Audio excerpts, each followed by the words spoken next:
ರಾಜ್ಯದಾದ್ಯಂತ ಇರುವ ಆಸ್ತಿ ಮಾಲೀಕರಿಗೆ ಹಾಗೂ ನಿಯಮಿತವಾಗಿ ತೆರಿಗೆ ಪಾವತಿಸುವ ನಾಗರಿಕರಿಗೆ ಕರ್ನಾಟಕ ಸರ್ಕಾರವು ಭರ್ಜರಿ ರಿಯಾಯಿತಿಯ ಕೊಡುಗೆಯೊಂದನ್ನು ಪ್ರಕಟಿಸಿದೆ.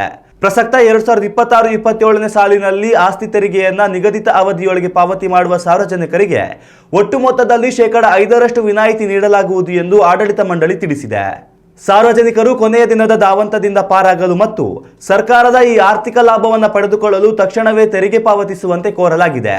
ಆದರೆ ಈ ವಿಶೇಷ ರಿಯಾಯಿತಿಯನ್ನು ಪಡೆದುಕೊಳ್ಳಲು ಸರ್ಕಾರವು ಕೆಲವು ಪ್ರಮುಖ ಷರತ್ತುಗಳನ್ನು ವಿಧಿಸಿದೆ. ತೆರಿಗೆದಾರರು ಜೂನ್ 30ರ ಒಳಗಾಗಿ ತಮ್ಮ ವಾರ್ಷಿಕ ಆಸ್ತಿ ತೆರಿಗೆಯ ಸಂಪೂರ್ಣ ಮೊತ್ತವನ್ನು ಒಂದೇ ಬಾರಿಗೆ ಪಾವತಿಸುವುದು ಕಡ್ಡಾಯವಾಗಿದೆ.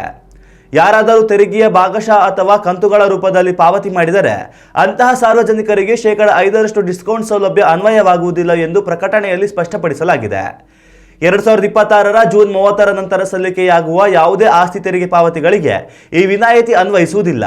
ಜುಲೈ 1ರಿಂದ ಪೂರ್ಣ ಮೊತ್ತವನ್ನೇ ಪಾವತಿಸಬೇಕಾಗುತ್ತದೆ. ಇನ್ನು ತೆರಿಗೆ ಸಲ್ಲಿಕೆ ಪ್ರಕ್ರಿಯೆಯಲ್ಲಿ ಸಾರ್ವಜನಿಕರಿಗೆ ಎದುರಾಗುವ ತಾಂತ್ರಿಕ ತೊಂದರೆಗಳು, ಆನ್ಲೈನ್ ಪಾವತಿಯ ಗೊಂದಲಗಳು ಅಥವಾ ತೆರಿಗೆ ಲೆಕ್ಕಾಚಾರದ ಕುರಿತು ಮಾಹಿತಿ ಪಡೆಯಲು ಪ್ರತ್ಯೇಕ ವ್ಯವಸ್ಥೆ ಮಾಡಲಾಗಿದೆ. ನಾಗರಿಕರು ಸರ್ಕಾರದ ಅಧಿಕೃತ ಪಂಚಮಿತ್ರ ಸಹಾಯವಾಣಿ ಸಂಖ್ಯೆ 8275506000ಗೆ ಕರೆ ಮಾಡಿ ತಜ್ಞರಿಂದ ಸೂಕ್ತ ಮಾರ್ಗದರ್ಶನ ಹಾಗೂ ಪರಿಹಾರವನ್ನು ಪಡೆದುಕೊಳ್ಳಬಹುದಾಗಿದೆ. ಸಾರ್ವಜನಿಕರು ಆನ್ಲೈನ್ ಅಥವಾ ನಿಗದಿತ ಕೇಂದ್ರಗಳ ಮೂಲಕ ಶೀಘ್ರವಾಗಿ ತೆರಿಗೆ ಪಾವತಿಸಿ ಈ ಸುವರ್ಣ ಅವಕಾಶವನ್ನು ಸದುಪಯೋಗಪಡಿಸಿಕೊಳ್ಳಲು ಮನವಿ ಮಾಡಲಾಗಿದೆ.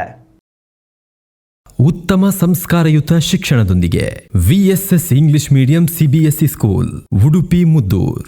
ನರ್ಸರಿಯಿಂದ 10ನೇ ತರಗತಿವರೆಗೆ ಶಿಕ್ಷಣದ ಜೊತೆಗೆ 5ರಿಂದ 10ನೇ ತರಗತಿವರೆಗಿನ ವಿದ್ಯಾರ್ಥಿನಿಯರಿಗೆ ಉತ್ತಮ ಹಾಸ್ಟೆಲ್ ಸೌಲಭ್ಯವೂ ಇದೆ. ನಿಮ್ಮ ಮಕ್ಕಳ ಪ್ರವೇಶಾತಿಗಾಗಿ ಈ ಸಂಖ್ಯೆಗೆ ಕರೆ ಮಾಡಿ.